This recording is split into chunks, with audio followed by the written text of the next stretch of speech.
अवतार नहीं होता तो उसको देखना पड़ता है, जब अवतार होता है वो खुद दिख जाता है। दोनों में फर्क है, समष्टिगत और व्यष्टिगत। बात को समझिए। अवतार अत्यंत करुणा का रूप है। आता क्यों करुणा? उसे बरसे बिना प्रेम जब प्रगाढ़ हो जाता है वो करुणा बन जाता है। गुरु के पास क्या है करुणा, माता के पास क्या है करुणा? करुणा नहीं तो फिर वो किसी काम का ना, फिर उसका प्रेम विस्तार नहीं हुआ ना, विस्तार नहीं हुआ, अभी बंधा हुआ। अवतार का अर्थ होता है कि करुणा बरस पड़ी। कृष्ण लीला संवरण के बाद श्री कृष्ण शुक को मिल सकते हैं, सुखदेव को मिले, मीरा को मिल सकते हैं, भक्तों को मिल सकते हैं, पर जब अवतार का कारण करुणा बरस रही होती है तब गोपी को भी मिल सकते हैं, कंस को भी मिल सकते हैं। इतना सही फर्क है, जो देखना पड़े और जो दिख जाए। बस कृष्णा अवतार सामने है, सामने दिख रहा है और उसका आनंदोत्सव मनाए।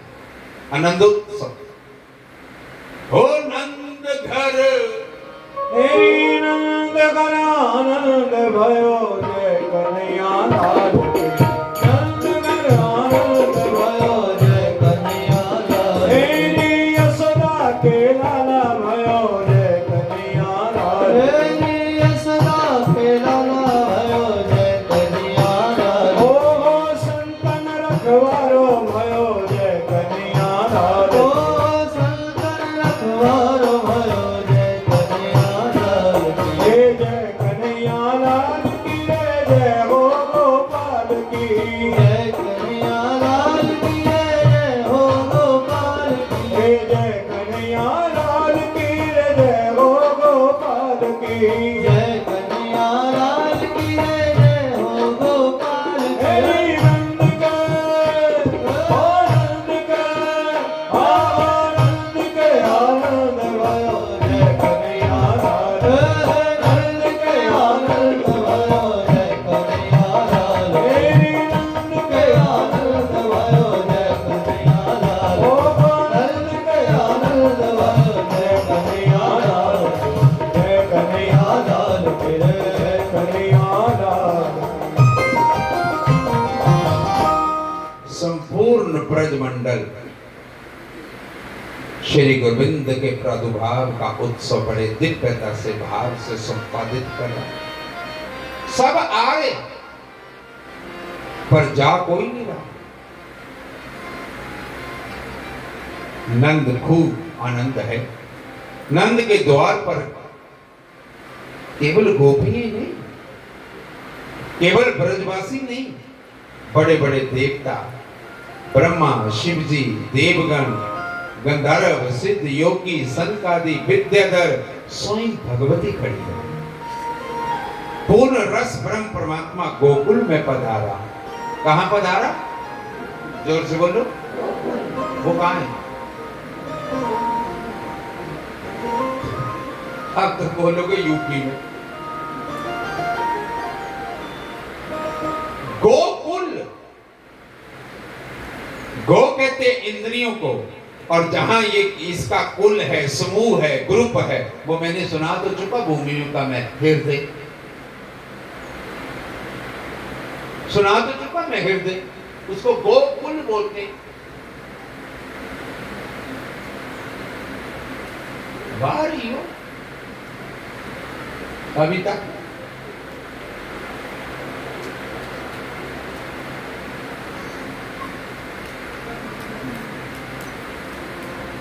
बाहर तो है ही नहीं, वो सिंबॉलिक है, प्रतीकात्मक है, क्योंकि तत्पिंडे सुब्रह्मण्य ब्रह्मंडे सुपिंडे। हृदय जब उत्फुल्लित होता है, गोकुल में जब वो प्रेम उगड़ता है तो आनंद ही आएगा, उत्सव ही आएगा, और क्या होगा? 24 घंटे उसी आनंद में, उसी रस में रहेगा, उसी रस में। गोकुल का तात्विक अर्थ है हृदय। खूब उत्सव चल रहा है, गोपियां आकर आशीर्वाद दे रही। अब ज्ञान मार्ग में ये सुविधा नहीं कि कोई आशीर्वाद दे, वो तो अकड़ा रहेगा, पर भक्ति के मार्ग में सब संभव है, सब संभव। ज्ञान मार्ग में नहीं है, ज्ञानी तो अकड़ा रहेगा। प्रेम के मार्ग में नहीं, प्रेम के मार्ग में तो दूरियां मिट जाती हैं, दूरियां मिट जाती। उसी बीच कंस के द्वारा प्रशिक्षित बाल घातनी पूतना आई, सजधज कर स्तब्ध रहे। पूतना नंद के महल में प्रस्तुत हुई। पूतना क्या है? संशय। सबसे पहले आपके जीवन में हर चीज के लिए क्या होता है? डाउट। करवाऊं, करूं, क्या आता है? डाउट। अच्छा भी करोगे ना तो भी डाउट आएगा, संशय आएगा। और डाउट का, संशय का एक साथी है, उसको कहते हैं फियर। फियर मैंने भय। डाउट के बाद क्या होता है? भय। पूतना संशय है और कंस भय। पहले संशय आता है, फिर भय। संशय हुआ तो भय साथ हो जाएगा। जीवन में सारा डिप्रेशन का जो आधार है वो संदेह, वो संशय। वरुण को संशय हुआ, काकभुशुंडी ने दूर की। सती को जो संशय हुआ, पार्वती रूप में शिव ने पूरा किया। संदेह, संशय। तुम्हें संशय क्यों? संदेह क्यों? डिप्रेशन का आधार ही संशय है। जो संशय क्यों है? क्योंकि जगत पर विश्वास करने का प्रयत्न, और वो है नहीं है। जगत विश्वास का स्थान नहीं है। आप इसका मजा लीजिए। किसने मना किया? जगत विश्वास का स्थान नहीं है, परमानेंट नहीं है। आप इसमें आए हैं, इसका मजा लीजिए। किसने मना किया? यही रहना, कहीं जाना नहीं। इसी जगत में कृष्ण नाचे। अवतार कहां हुआ? इसी जगत में। बुद्ध ज्ञान को उपलब्ध हुए, महावीर निर्जरा को उपलब्ध हुए, मीरा राजी, सूरदास ने गाया। जाना कहां? कहां जा? ये विश्वास, यही तुम ज्ञान को उपलब्ध हो सकते, निर्जरा को, मुक्ति को, मोक्ष इसी धरा पर। इसको छोड़कर कहां जाओगे? कहीं नहीं जाना है। जीवन में आए हो, मजा लीजिए। क्या करिए? आनंद, मजा। इश्क और प्यार का मजा लीजिए। इश्क और प्यार का मजा लीजिए। थोड़ा इंतजार का मजा लीजिए। थोड़ा इंतजार का मजा लीजिए। ओ इश्क और प्यार का, इश्क और प्यार का मजा लीजिए। थोड़ा इंतजार का मजा लीजिए। थोड़ा इंतजार का मजा लीजिए। मजा लीजिए, मजा लीजिए, मजा लीजिए, मजा लीजिए। इश्क और प्यार का, हाय इश्क और प्यार का मजा लीजिए। थोड़ा इंतजार का मजा लीजिए, मजा लीजिए। थोड़ा इंतजार का मजा लीजिए। जो कर रहे वो डर डर कर, डिप्रेशन में, संशय में, डाउट में, अच्छा रहेगा नहीं रहेगा, अरे कूद जाओ। पतंगा क्षमा पर डाउट करेगा तो गले का भी लगाएगा। बड़े गुस्से से पड़े, कूद जाओ, क्या होगा? मुकना ही है एक दिन है? पंजाबी च कहते वंड छको खंड छको है। दिक्कत है क्या, परेशानी क्या है, संभाला कानू है। जब एक दिन लुटना है तो लुटा दो, लुटा दो। फिर दिक्कत क्या, वह सब है घुट घुट कर जी रही हो, मन कर भी रहा है, हृदय खुल भी रहा है, फिर रोक रही। सबका उछालू आंदोलित हो रहा है, प्रफुल्लित हो रहा है, मुदित हो रहा है, प्रेम में हो रहा है, पर फिर रोक रही, फिर रोक रही। ए नहीं खा बताई है। ये काम पाप होता तो परमात्मा बनाता क्यों? इससे मतलब सबसे बड़ा पापी वो है। तो रोक मतलब आदमी बस कोई काम पूरा कर ही नहीं रहा, प्रेम भी कर रहा है वो भी अधूरा अधूरा। अरे डूब जाओ ना तुम, डूब जाओ, आनंदित हो जाओ, डूब जाओ उसमें एकदम। और जितना तुम डूबोगे उतने तुम उभर जाओगे, याद रखना, उब जाओगे, उभर जाओगे, निर्भर हो जाओगे, हल्के हो जाओगे।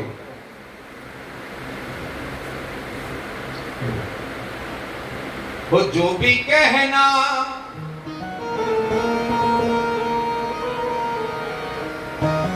मुस्कुरा के कहो, दिल न तोड़ोगे, कसम खा के कहो। मित्रों, अगर तुम मिल जाओ जमाना छोड़ देंगे, फिर देखो अभी मैं मतलब मेरी वैसे गा वैसे अभी आप लोगों को लग रहा है क्या हो रहा है, यही तो करना है। अगर तुम मिल जाओ जमाना छोड़ देंगे हम। रहो अगर तुम मिल जाओ जमाना छोड़ देंगे हम। अगर तुम मिल जाओ जमाना छोड़ देंगे हम।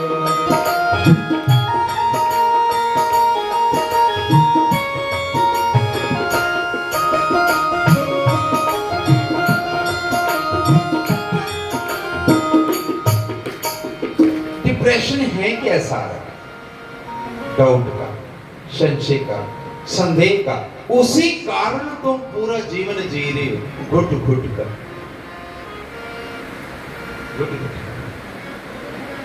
घुट घुट कर जी रहे हो। क्यों? कोई कुछ हो रहा है, केंद्र में पढ़ता हूं, हाँ कोई कोई कुछ हो रहा है, वो कहते नहीं उसने गलत काम किया। बताओ कोई गलत है क्या? बताओ, लीगल या अलीगल? बताओ,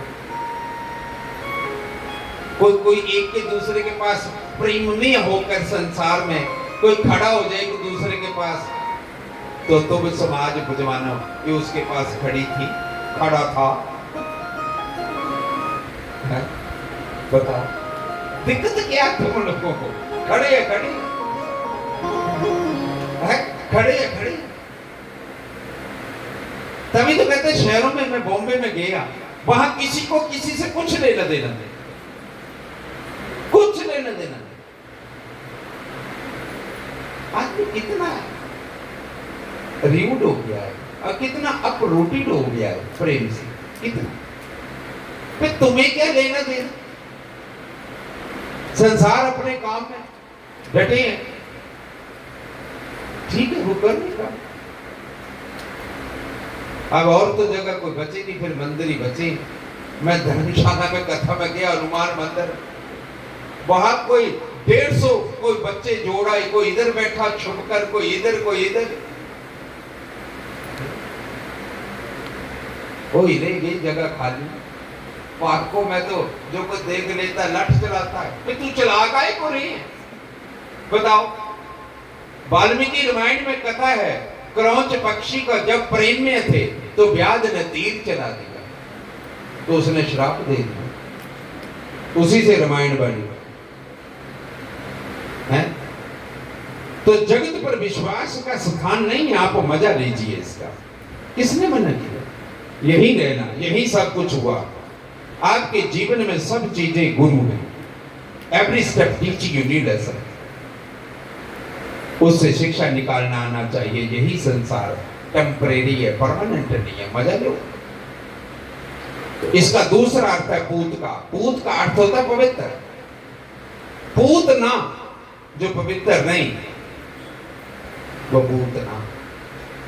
और पवित्र क्या नहीं? ज्ञान पवित्र है, अज्ञान अपवित्र है। एकदम पूतना ने बालक को गोदी में उठा लिया, कंचनी से उठाकर अपने सतन को दिया। भगवान सारा जहर पी गए, सारा दूध पी गए, पंच प्राणों को खींचने लगे, 24 तत्वों को पी गए। चिल्लाती पूतना भागी, महल के धराम बाहर पर गिरी। और पूतना बस्ती क्या है, कहां है? चतुर्दशी के दिन पूतना आई, 14 के दिन। तात्विक अर्थ समझ। अष्टमी को जन्म हुआ, कृष्ण का जन्म कब हुआ? अष्टमी को। और चतुर्दशी के दिन पूतना। पूतना 14 स्थानों में वास करती है। 5 ज्ञानेंद्रियां, 5 कर्मेंद्रियां, 10 मन, बुद्धि, चित्त और अहंकार। कितने हो गए? 13, 14। कैलकुलेटर मंगाओ किया, कितने हो गए? 14। इनमें पूतना रहती है, पूतना। और भगवान राम को कितने वर्ष का वनवास मिला था? तापस भेष विशेष उदासी 14 वर्ष राम। कितने वर्ष का मिला? 13 का क्यों नहीं? 15 का क्यों नहीं? इसी कारण 14, क्योंकि अविद्या को काटना, हटाना है। 14 सदा पूतना चढ़ाने लगी, नीच आगे बाहर जाकर उड़ी, महल के बाहर धराम गिरी और निष्प्राण हो। आगे कंस के द्वारा अनेक अनुचरों को भगवान ने शैशवावस्था में उद्धार कर दिया। इनसे हमें क्या लेना देना है? बकासुर, अगासुर, फलानासुर, डिटेल में जाकर हमें क्या लेना देना है? अब मथुरा से गर्गाचार्य आए। बालक 11 दिन का हो गया तो नामकरण संस्कार। क्या करना? नामकरण। देखो सब में संस्कार लगा है। तुम कई बार बोलते हैं, किसी को पूछते हैं वो कहाँ गया, कहते संस्कार हो गया। कौन से वाले को? तुमने संस्कार एक ही समझ लिया है ना।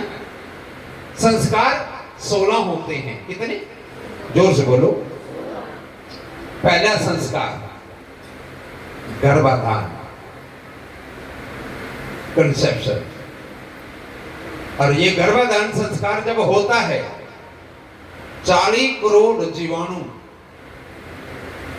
जब गर्भ ठहरता है तो 40 करोड़ जीवाणु एक बार के श्वेत बिंदु में होते हैं। श्वेत बिंदु पुरुष का, रक्त बिंदु स्त्री का होता है। कितने करोड़ जीवाणु? 40 करोड़। और गर्भ में कितना पहुंचता है? 1। इतने मर जाते हैं रास्ते में। इसका मतलब तुम नहीं मरे, तभी तो है।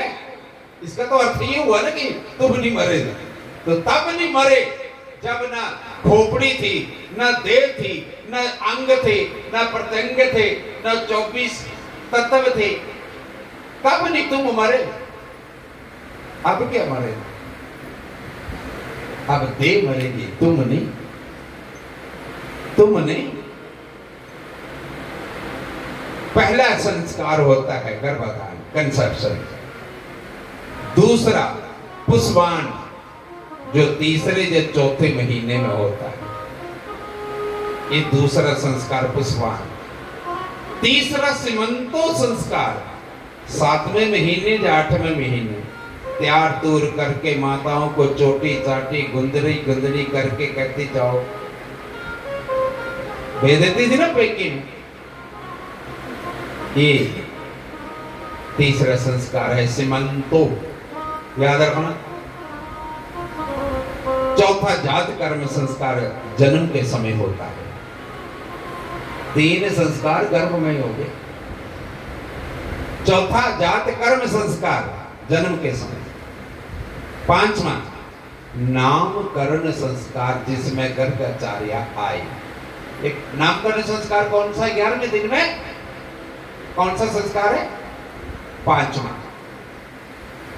5वां संस्कार है नामकरण। 6ठा निष्कर्मण संस्कार, बच्चे को जब 1.25 महीने के बाद 2 महीने के बाहर नहीं ले जाते हैं, ये निष्कर्मण संस्कार 6ठा। 7वां अन्नप्राशन का संस्कार 7वें या 8वें महीने होता है, लेकिन माताएं तो कहती बच्चा जन्मे और दूध ना पिए रोटी खा ले या सीधी निप्पड़ लगा ले,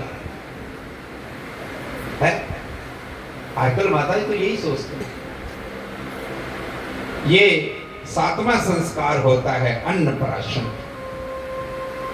7वें महीने या 8वें, खबरदार तुमने पहले तीसरे महीने रोटी खिलाना शुरू कर। 8वां मुंडन संस्कार। मुंडन संस्कार या तो पहले वर्ष या तीसरे वर्ष। कौन सा संस्कार है? 8वां। 9वां कर्ण भेदन संस्कार। कर्ण भेदन यह तीसरे या 5वें साल में होता है। 10वां उपनयन संस्कार, यज्ञोपवीत संस्कार।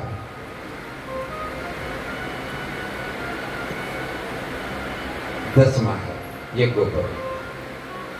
11वां वेदारंभ यानी कि गायत्री मंत्र की दीक्षा। 12वां समावर्तन संस्कार। 25वें वर्ष में जब शिक्षा पूरी हो जाती है वो समावर्तन संस्कार 12। ये तुम्हारे जोड़े के पहले कितने संस्कार है? 12। 12 संस्कार तक आदमी अकेला रहता है, सिंगल, बैचलर। कई जगह पे जाता तो संसारी लोग बड़े, आजकल के बच्चे बड़े मुझे पूछ लेते are you bachelor, are you single. 12 संस्कार और 13वां संस्कार है विवाह का। विवाह का संस्कार कौन सा है? जोर से बोलो। मुझे लगता है शायद आदरणीय गुरु नानक साहब की गिनती इसके ऊपर नहीं गई। उन्होंने क्या कहा? 13 13 13 13 ही 13 13 ही 13। जब तुम लोगों को पूछे भले मानुसो तुमने लड़की ब्याह दी या लड़का ब्याह दिया, तुमने कह दिया 13 ही 13, फिर तुम काहे को रख रहे इच्छा? बताओ, वो तुमसे क्यों उम्मीद रखे और तुम उससे क्यों रखे? यही तो मैं कल कहेगा कि जब भी जीवात्मा का संचय कर्म बनता है तो देह मिलती है, देह को चलाने के लिए प्रलब्ध मिलती है। फिर भी जो जीकर अच्छा या बुरा कर्म करेगा उसका फल खुद भोगे। तुम्हें क्या लेना देना? तुम्हें क्या लेना देना? तुम आगे चलो अगली यात्रा। तुम गृहस्थ को छोड़कर पीठ कर लो, जंगल की तरफ मुख कर लो, वानप्रस्थ, और कोई सदगुरु मिल जाए तो सन्यास। तुम आगे चलो, तुम पीछे क्यों देख रहे कि वो क्या कर रहे? यदि पीछे देखोगे ना तो झगड़ा होगा, झगड़े में भी रगड़ा, रगड़ा भी तगड़ा। फिर क्या शुरू हो जाएंगे? शुरू में मतभेद, फिर मन भेद और तीसरे में तन भेद। जिसको तुम डाइवोर्स बोलते हो। मत करो यार ऐसा, मत करो इतना जुल्म यार, मत करो। तुम्हारा बड़ा घर है, ताकि तुम एक कमरे में आ जाओ, जब बच्चों को ब्याह दो एक कमरे में, तुम सिमट जाओ।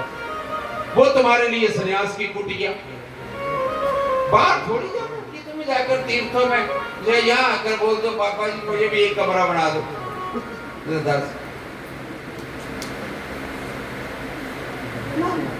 ये काम नहीं, ये काम नहीं। घर में उसी को तुम ब्रह्मचर्य आश्रम बनाओ। बच्चा भी रहता ना एक कमरे में, फिर गृहस्थ रहता एक कमरे में पति पत्नी, उसी में वानप्रस्थ आ जाएगा, उसी में सन्यास आ जाएगा। जाना कहाँ जाना है?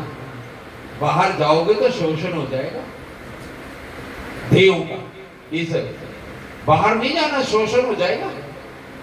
घर में ही रहना, अपनी में रहना, स्वयं में रहना। तो 13वां संस्कार कौन सा है? जोर से बोलो। विवाह। 13 है ना, 13 अंधेरे से पहले होता वो दूसरे का, फिर कह दो 13 वे कह रहे मत यार, जुल्म मत करा कर। कितनी बहुएं दुखी, कितनी माताएं दुखी, खा ऐसे। वो क्यों दुखी है? क्योंकि तुमने अपने आश्रम को पकड़ा नहीं और उसी को पिछले को छोड़ा नहीं। इस कारण दुखी है तुम लोग, नहीं तो कोई दुख नहीं, जरा भी दुख। 14वां संस्कार है वानप्रस्थ, 15वां सन्यास और 16वां सभी का ही हो तो करते 13 और 16। मतलब देखो ये कम नहीं है, 16 का मतलब 16वां हो जाए 13 जल्दी, इसका ये मतलब होता है। बोलते ना तुम लोग 16, हम कहते हैं षोडशी, एक ही बात है। आप लोगों का ग्रामीण भाषा है तो आप कह देते हो, हम षोडशी बोलते, कहते षोडशी का भंडारा। साधु भी 16 ही खाना जा रहे और क्या करने जा रहे षोडशी।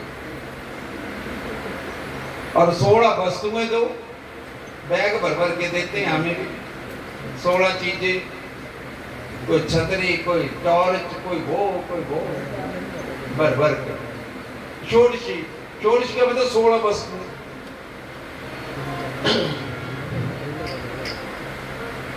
सोलह वस्तु षोडशी। तो अंतिम क्रियाकर्म ये 16वां संस्कार है, पर याद रखना साधु 15वें संस्कार में ही 16वां कर लेता है। साधु अपना संस्कार अपनी चिता बनाकर संन्यास काल में जब हमारा चलता है, अपनी चिता बनाकर उसकी पिंड देकर, अग्नि देकर, फिर वो निकलता है बाहर। फिर गुरुजन कह देते हैं चेतो नगरी तारो गांव, पर साधु न रहे एको ठाव। चलते रहो। तो साधु अपना 16वां संस्कार कर लेता है, इसलिए साधु कभी डरता नहीं है। वो तो मर चुका है उसको क्यों मारना या मरना। इसलिए हमारे जितने भी नागा हैं उन्होंने बड़ी रक्षा करी है। जितने तुम्हारे राजा हुए उन्होंने कई बार स्वर्ग में जाकर देवताओं का साथ दिया, लड़े हैं। राजा दशरथ देखो कई के साथ चला गया इंद्र की सहायता करने। साधु ने समाज को दिशा दी। इसलिए साधु भी कोई चीज वाली नहीं है बात। साधु न भय में होता है न निर्भय में होता है, साधु तो अभय में होता है। क्योंकि वो दंड नहीं देगा, कुछ नहीं करेगा, उसकी शक्तियां नहीं है।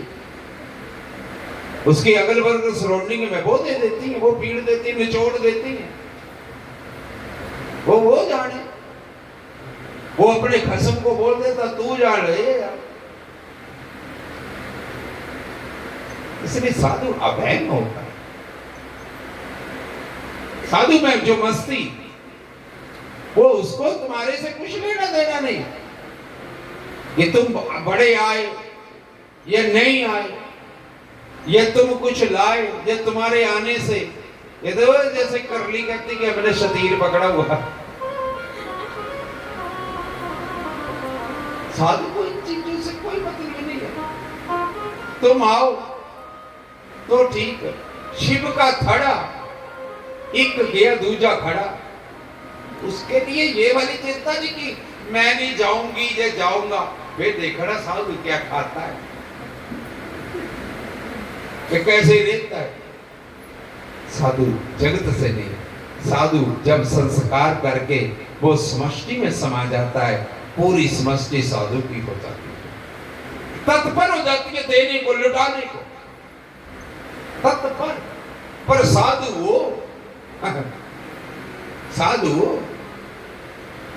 वो गर्गाचार्य जी आए नामकरण संस्कार करने के लिए। रोहिणी नंदन बलराम, यशोदा के नंदन श्री कृष्ण। कृष्ण का अर्थ क्या? क्री का मतलब सद, शव का मतलब चिद, ना का मतलब आनंद। कर्षति इति कृष्ण, कर्षति इति कृष्ण। राजा को अपनी ओर खींचे वह कृष्ण, इंद्रियों को अपनी ओर खींचे वो गोपाल, गोपी को अपनी ओर खींचे वो गोविंद, वो गोविंद। गर्गाचार्य जी स्तुति करके गए, आगे मैया के साथ, गैया के साथ, भैया के साथ खूब आनंद। मंडली बनाई अष्ट सखा, माखन चुराते, खिलाते, बछड़ों को खोल देते, मटकी को फोड़ देते। गोपी शिकायत करने लगी, अब दामोदर लीला। माखन चुराया, मैया ने पकड़ा, रस्सी से बांधने लगी। कहते रस्सी 2 उंगल छोटी होती चली गई। जितनी जोड़े कितनी उंगल? 2 उंगल छोटी। ये 2 उंगल क्या है? ये 2 उंगल वो है जो मुक्तव्य ब्रह्म को भी बांध देती है। 2 उंगल, एक अंगुल आपका प्रयास और दूसरा अंगुल गुरु का प्रसाद। यह है 2। तो भगवान उखल से बंधे, उखल को खींचा। कहते यमन अर्जुन के 2 वृक्ष गिरे, 2 पुरुष निकले, कुबेर और नलकूबर। कुबेर के जो पुत्र थे मणिग्रीव और नलकूबर, नारद के गोद का भाजन बने। आज परमात्मा के अनुग्रह से मुक्त हुए, वे स्तुति करते सब धाम लौटे। अब नंद सबको लेकर वृंदावन में जा बसे, जहां श्री कृष्ण ने गोपाष्टमी के दिन गौचारण शुरू किया। कृष्ण ने गौचारण करते समय अगासुर, बकासुर, वृत्तासुर आदि का संहार, यही पाप है। आगे ब्रह्मोहन लीला का स्मरण। ब्रह्मा जी ने गैया और गोप बालकों का कहते अपहरण कर लिया, तो भगवान ने गैया मैया को अपना सानिध्य देने के लिए 1 वर्ष तक लीला करी। 1 वर्ष पश्चात ब्रह्मा जी को अपनी भूल का पश्चाताप हुआ कि ये तो सत परमात्मा है। बालक गौओं को लुटाकर कहते स्तुति करी। एक दिन गैया ने यमुना का जल पिया, बेहोश हो गए। पता चला कि यमुना में कौन बैठा? कालिया। आज भी बैठा, प्रदूषण का लिए तो है काला। गेंद लाया श्री दामा, कृष्ण ने ऐसी झपकी उछाली, यमुना में गिरी। हल्ला किया, गेंद लाओ। कृष्ण कदम के वृक्ष पर चढ़े, छिला कूद गए। नाग फुफकारे मारने लगा, वहां पहुंच गए जहां नाग सोया है। जाकर मुरली को रगड़ दिया, फुफकारे मारने लगा। उसके सिर पर चढ़ के जिस फन से काटता उसी पर पैर मारा। श्री कृष्ण ने सबका वध किया, पर कालिया का वध नहीं किया। क्यों? विष का दमन किया। तात्विक दृष्टि से यमुना क्या है? आपका हृदय है। कालिया क्या है? काम। और विष क्या है? वासना। वासना। काम समस्या नहीं है, काम तो फ्लावरिंग है, काम तो एनर्जी है, काम तो पावर है। वासना समस्या। काम समस्या नहीं, वासना समस्या है। काम तो जगत का सृजनात्मक है, इसलिए इसको मारा नहीं, कालिया का दमन किया, शर्मागत हुआ, तो भगवान ने उसे गरुड़ की शरण में भेज दिया। नाग बोला उसके डर के मारे तो मैं यमुना में था, बोला अब नहीं तुझे खाएगा, मेरे चरणों की शाप तेरे मस्तक पर है। भगवान ने उद्धार किया, ब्रज का मौसम बदला, भगवान ने चीरहरण लीला करी, भगवान ने चीर चुराए, वासना के वस्त्र उतार दिए और उपासना के वस्त्र यूनिफॉर्म दी, मन को चुराया, सूक्ष्म शरीर के वस्त्र चुराए। ये नहीं कि गोपियों की वो उठा ली घाघरियां और फलाना, मैं सुना रहे कथावाचक को मजे में।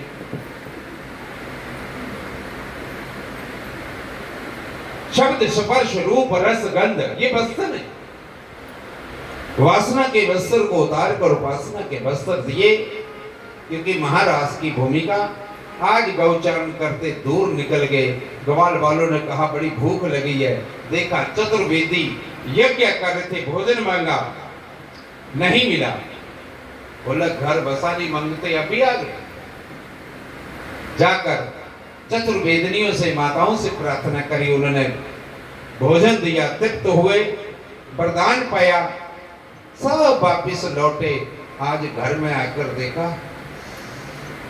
कोई बाहर गया और घर में खुशबू बड़ी हो तो पूछेगा ना कि आज है क्या है? इतनी अच्छी अच्छी पकवान सुगंधे आ रही, थाल भरे पड़े हैं, आज क्या है? बाबा नंद को पूछा, बोला आज देवराज इंद्र का इंद्र याग है, वर्षा ऋतु है। क्या हो रहा है? इंद्र याग। हम हर वर्ष इंद्र याग करते हैं, इंद्र का पूजन करते हैं, आज वो तैयारियां चल रही। कृष्ण बोला इंद्र का पूजन, क्योंकि इंद्र देवता नहीं है, इंद्र दिग्पाल है, इंद्र की कभी कोई पूजा नहीं है। ये नीचे चौकियां बनाई है, पचांग पीठ होगी, नवग्रह पीठ होगी, पितरी की चौकी बनाई होगी, सर्व तो भद्र मंडल बनाया होगा, पर इंद्र की पूजा नहीं है। इंद्र को श्रापों के कारण, कलंक के कारण इंद्र की पूजा देवताओं में नहीं है। इंद्र की पूजा कहाँ होती है? हवन करते हैं पंडित लोग, हवन के बाद 10 दिए जलाते, पापड़ रखते, खिचड़ी रखते, 10 दिग्पाल। इंद्र की पूजा नहीं की।